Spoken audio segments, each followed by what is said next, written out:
friends, welcome back to the channel NEET Biology Expert. I am Dr. Parveen. In this lecture series, we are studying Class 12 Biology, Chapter Sexual Reproduction in Flowering Plants. In this particular lesson, we are going to study about the post-fertilization event, that is the seed and the fruit development. Let's get started. Right. So, the ultimate goal of any living organism on this earth is to reproduce. Reproduction is the final ultimate goal of any living organism. Human beings, animals, many varieties of the birds, all the organisms, their ultimate goal is to produce their offsprings. Why? Because the offsprings only carries the species to the next generation. The same thing occurs in the plants. One of the ways the plants can produce the offsprings is by the production of seeds. Okay, the seeds are the ultimate end products of the plant sexual reproduction. So, first, in order to form a seed, the flowers must be pollinated. A successful pollination will result in the fertilization, then the seed and the fruits will develop. So, seed development is initiated by fertilization. So, what is a seed? In Angiosperm, the seed is the final product of the sexual reproduction. It is the fertilized ovule. So, what is an ovule? When we see the structure of the flower, here this region is the ovary and inside the ovary is the ovule. So, the ovary becomes the fruit and the ovule becomes the seeds. Okay. So, ultimately seeds are formed inside the fruits. When we see the components of a seed, what are the different components of the seed? A typical seed consists of three important structures. That is the seed coat, cotyledons and the embryo axis. So what is the seed coat? The outer external thick covering of the seed. This region is called as the seed coat. And next followed by the cotyledons. So the cotyledons, they are the food reservoirs for the growing embryo. So they are the food storage material. So this region, this yellow color region is the cotyledons. This we call as the endosperm. Okay, and the third one is the embryo, the growing embryo. So these are the three major components of a seed. We know that the endosperm are the food reservoir for the growing embryo in the seed. So depending upon how much endosperm developing embryo consumes, so accordingly we classify the mature seeds into two broad categories, that are endospermic or albuminous seeds and non-endospermic or ex-albuminous seeds. So let us first see what is an endospermic seed.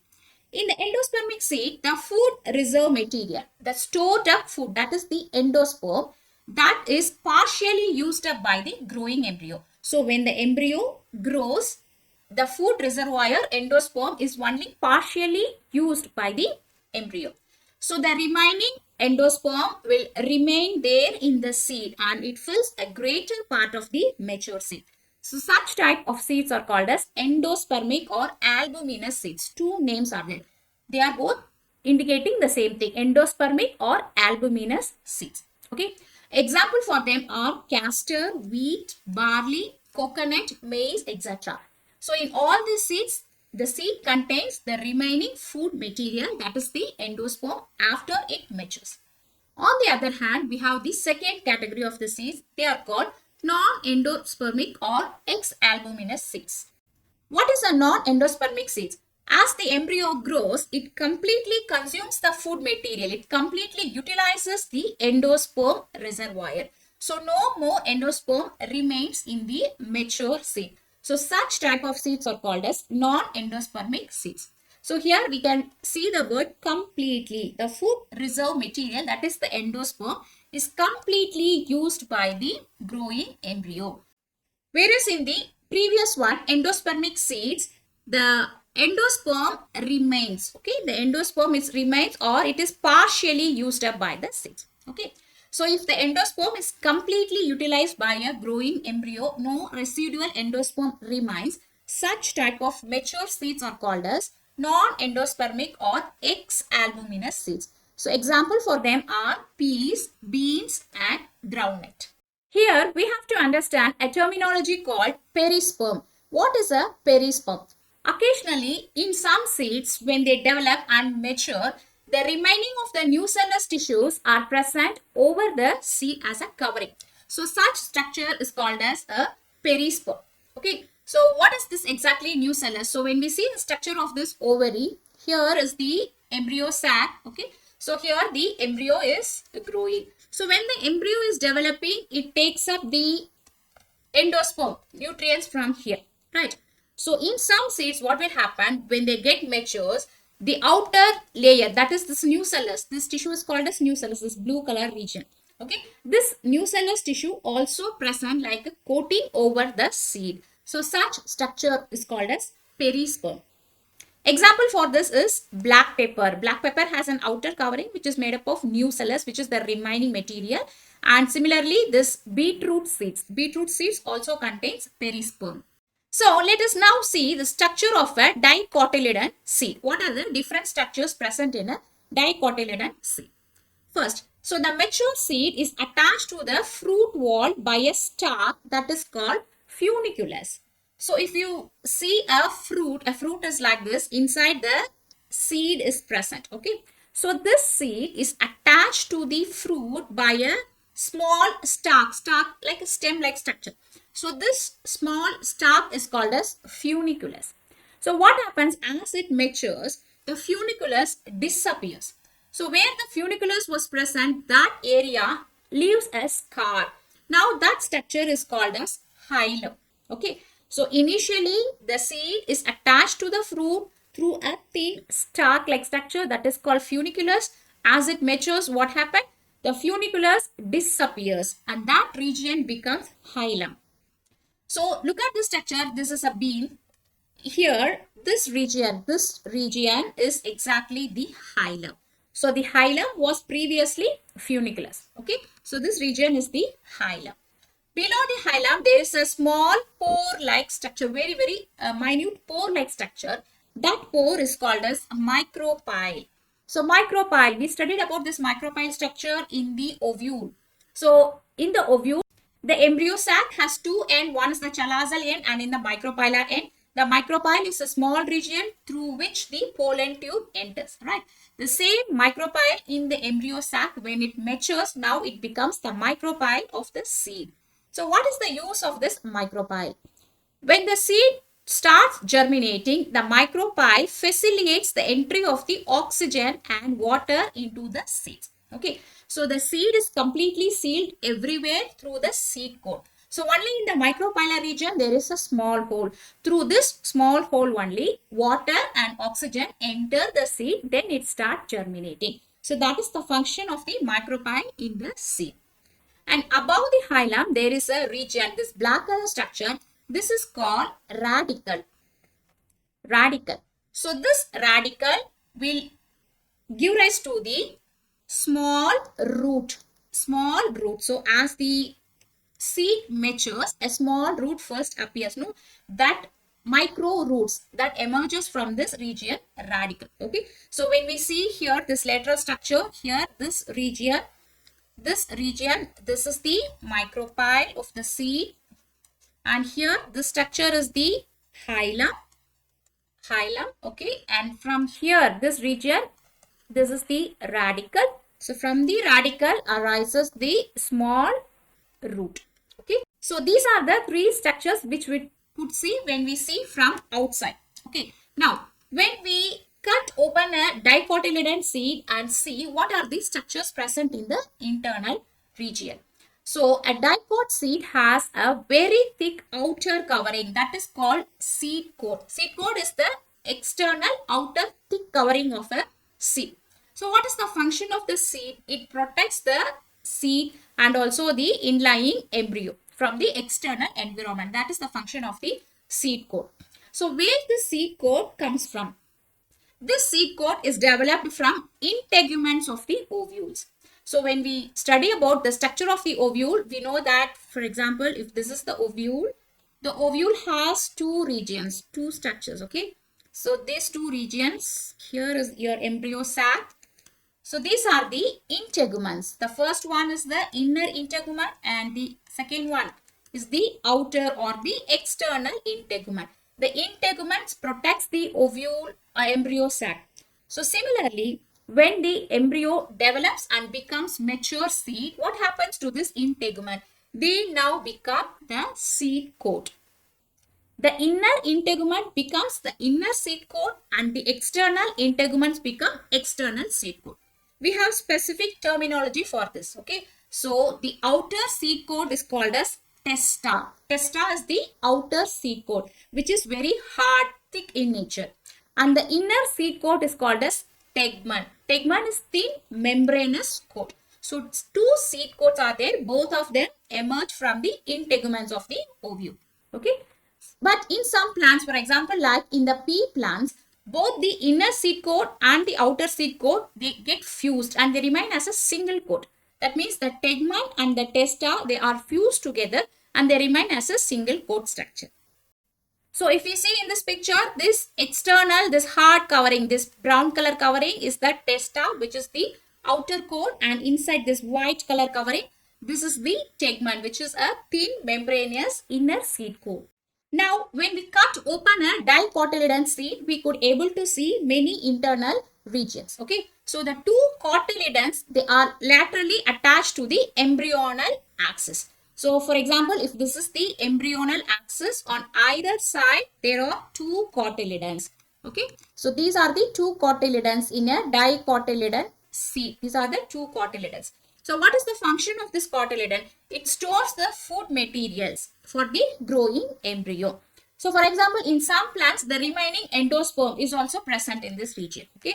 So, cotyledons contain the reservoir food material for the growing embryo. So, this is the cotyledon. The embryonal axis above the level of the cotyledon is called as epicotyle. So, in the epicotyle, the terminal part of the epicotyle, this region is called as plumule. The terminal part of the epicotyle is called as plumule. Okay. From the plumule, what is going to come? This is the shoot axis. The shoot is going to come from arise from the plumule. Okay. And similarly, the other part, this is the hypocotyle. Hypocotyle. What is hypocotyle? The cylindrical region between the cotyledon is called as the hypocotyle. Okay. This region is the hypocotyle. At the end of the hypocotyle, here present the radicle. So the radicle is going to be the root axis. So from the radicle, the small embryonic root is going to develop. Okay. So very simple. So we have this cotyledon. Above the level of the cotyledon is the epicotyle. Epicotyle ends in the plumule. Plumule give rise to the shoot axis. Similarly, we have the hypocotyle, the below region. The hypocotyle ends in the radicle. Radicle give rise to the root axis. So far we have seen a structure of a dicotyledon seed. So let us see the structure of a monocotyledon seed. So example for a monocotyledon seed, that means a single seed structure, is a paddy. Okay. So the single seed of the paddy is called as caryopsis. This is caryopsis. The single seed structure of a paddy is called as caryopsis. So when we see what are the things present, the seed has an external coat. This seed coat is brownish in color, and it is a membranous layer which is very much closely attached to the inside grain. Okay. And here when we make a cross section of the seed, this region is the embryo. This is the embryo, and comparatively the embryo is small. A larger portion of the seed has the food material, that is the endosperm.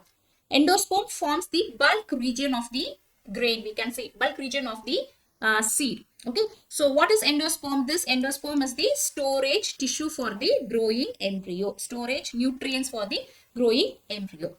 And this endosperm is separated from the embryo by a thin membrane called as epithelium. Here we have an epithelium. So when we see the structure of a monocotyledon and dicotyledon, the name itself says the difference. So mono means single. It has only one cotyledon. Dicotyledon has two cotyledons. Okay. So here when we see in this monocotyledon, the embryo is very small and it contains a shield like, this is the shield shaped cotyledon. So what I am highlighting here is a shield shaped cotyledon of the monocot seed, and this region is called as scutellum. Scutellum. This is important. Okay.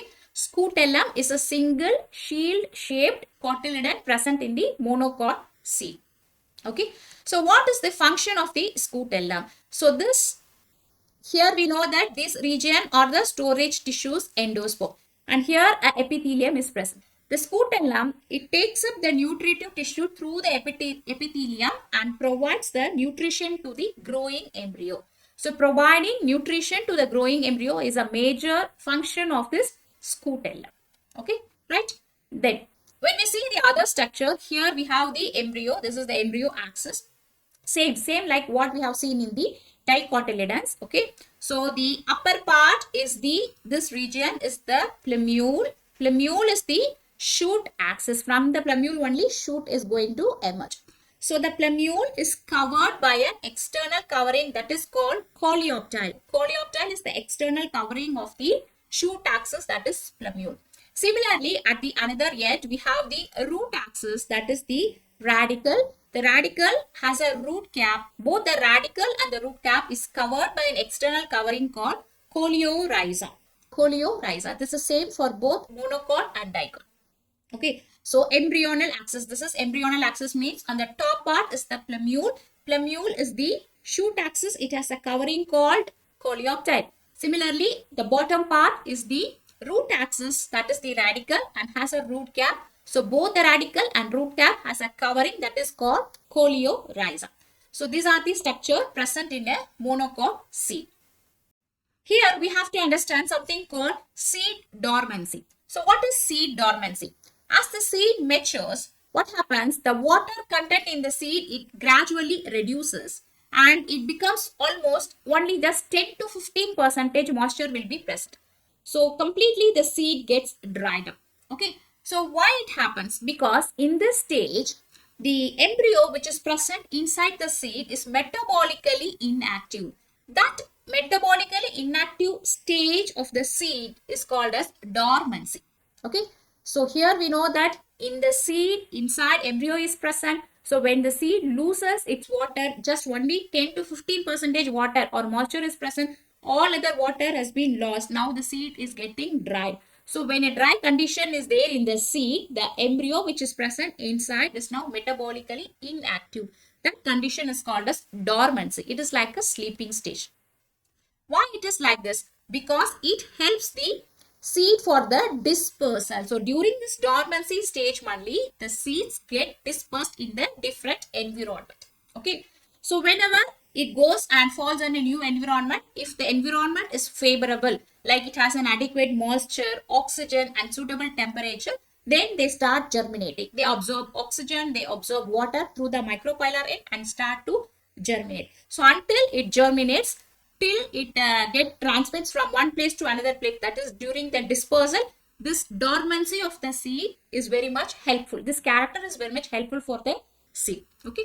So this dormancy of the seed is the basis for our agriculture also.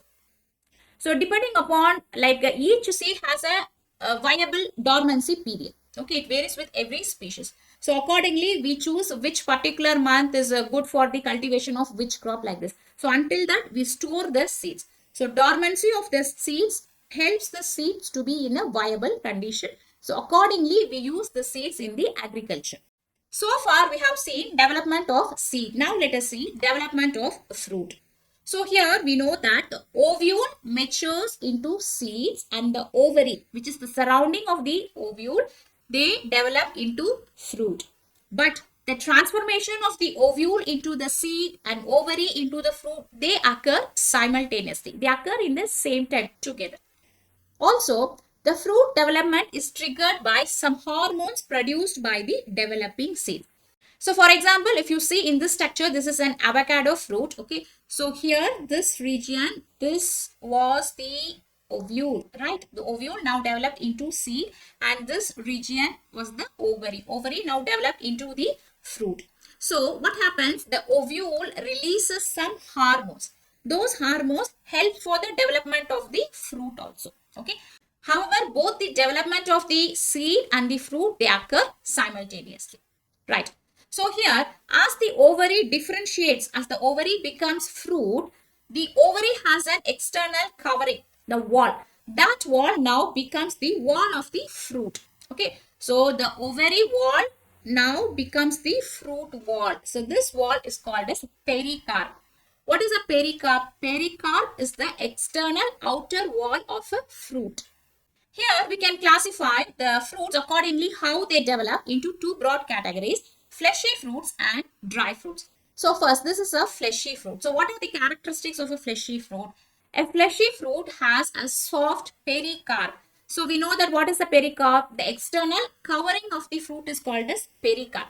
So this pericarp is soft in a fleshy fruit.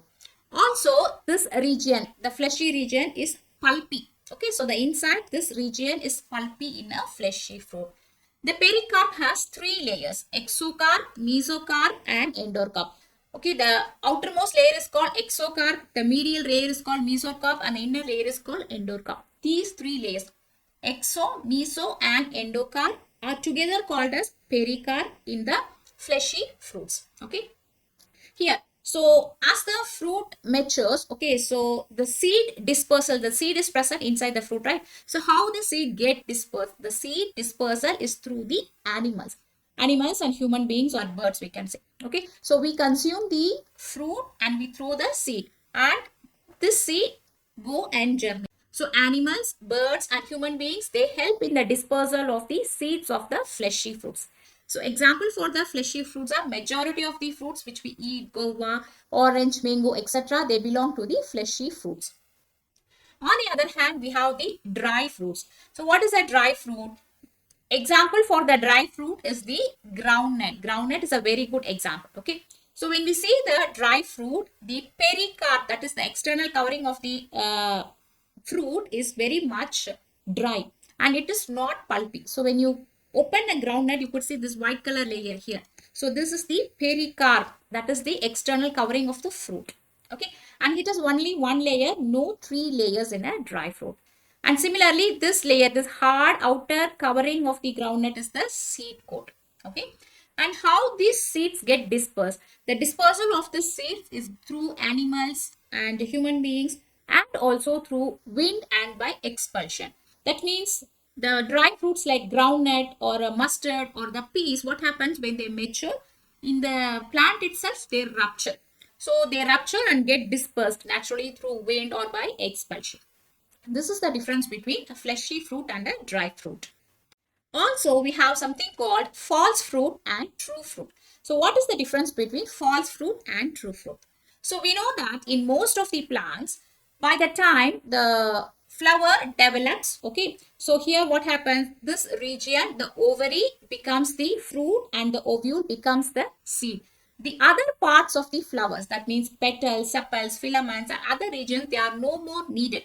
Once the fruit matures, seed grows, the other parts of the flowers are no more needed. This happens in majority of the fruit formation. Okay, so what is a true fruit? The fruits which develop only from the ovary are called as true fruits. That means here from the ovary, just from the ovary, if the fruit develops, that is called true fruit. Example for true fruits are tomato, mango. We have something called false fruit. In some species of the plants, what will happen? Apart from the ovary, the other floral parts, that means the sepals. Where is the sepal in this picture? This is the sepal. Okay, the sepal and also this region. This region is called as receptacle or thalamus. Receptacle or thalamus. So this region also involves in the formation of the fruit. So such fruits are called as false fruits. So example for the false fruits are apple, pear, strawberry, and cashew. Okay, so when you cut open an apple and see here, this is the seed. Okay, so surrounding this region is there. No, so this region is actually emerged from thalamus. So where is thalamus? This part of the flower is called as thalamus. Okay, so this thalamus part also now participate in the formation of the fruit in certain plants like apple or pears and strawberry. So such fruits are called as false fruits. So here you have an important question. Which other floral part participate in the formation of the fruit? So the answer is thalamus. Thalamus and sometimes calyx, that is sepals. They also contributes to the formation of the fruits. Now we have another category of fruits called as parthenocarpic fruits. So what is parthenocarpic fruits? The fruits which develop without fertilization. This is important. Without fertilization are called as parthenocarpic fruits. So example for this are banana and some varieties of pineapple and fig. These are naturally parthenocarpic fruits. So why banana is called as a parthenocarpic fruit? Because the banana plant produces the fruit without fertilization, right? So we know that the pollination should occur and then it proceeds into fertilization. Then the embryo develops into seeds like this, okay? So here in the banana, fertilization of the ovules does not take place. Why? Because the male flowers are sterile. So the male flowers are sterile. So they could not able to do pollination. So without male flowers, there is no pollination occurs. So no pollination, no fertilization. Then how the banana produces? Because the plant produces some growth hormones which induces the ovary to become the fruit. Okay, so their seeds will not be present. In those fruits, seeds will not be present. Even if you could see seeds, they are very much immature or minute seeds. So such type of fruits are called as parthenocarpic fruits. So example for natural parthenocarpic fruits are banana, pineapple and fig. So nowadays we are doing this artificial parthenocarpy. So how? Because we know that there is some growth hormone produced by the plant. So that growth hormone, particularly gibberellic acid, is the growth hormone which we are injecting into the plant. So this gibberellic acid induces the formation of the fruit from the ovary directly without fertilization. Okay. So in such plants, the fruits develop without fertilization and the fruits will not have seeds. So they are called as the seedless fruits. Many varieties of the fruits like apples and watermelon, we know that naturally watermelon has more seeds, right? So, but in the parthenocarpic fruit, parthenocarpic watermelon, it won't have seeds. And similarly, cucumber, grapes, like this, many varieties of the fruits are nowadays produced by using this hormone gibberellic acid. So, such type of fruits are called as parthenocarpic fruits. And why they are produced artificially like this? Because the size of the fruit will be big, huge compared to the normal size. Okay, so they are called as parthenocarpic fruits. Now let us see what is the significance of the seed and the fruit formation. First, the seed helps the species to colonize in the new habitats. So now when the seed get dispersed, so wherever it get dispersed in the new places, the plant grows. Okay, so it helps in the dispersal of the plants in a new region. And seeds and fruits help in the distribution of the species. Both the fruits and also seeds help in the distribution, spread of the plant species in many different regions. Also, they have sufficient food reserves. So, young seedlings are nourished until they are capable of photosynthesis by their own. So, we know that the seed is having the embryo, right? So, when the seed germinates and start producing the leaves and it undergoes the photosynthesis of their own, until that this food reservoir, that is the cotyledons, okay, they provide the nourishment for the growing embryo. And also the seed has an external hard coat that is called seed coat which protects the embryo inside the seed. So the seeds are the final end product of the sexual reproduction. So as a result of that, new genetic recombination may occur, so which leads to variation in the plant varieties. The fruits, they provide nourishment to the developing seed. So the fruits are the actually the food reservoir, right? So it gives nourishment to the developing seed. Also, the fruit protects the seed from the immature condition. So these are the significance of the seeds and the fruits. So I hope this lecture is clear for you. Our next lecture will be about apomixes. If you like this lesson, like, share, comment and subscribe to our channel NEET Biology Expert. Thank you.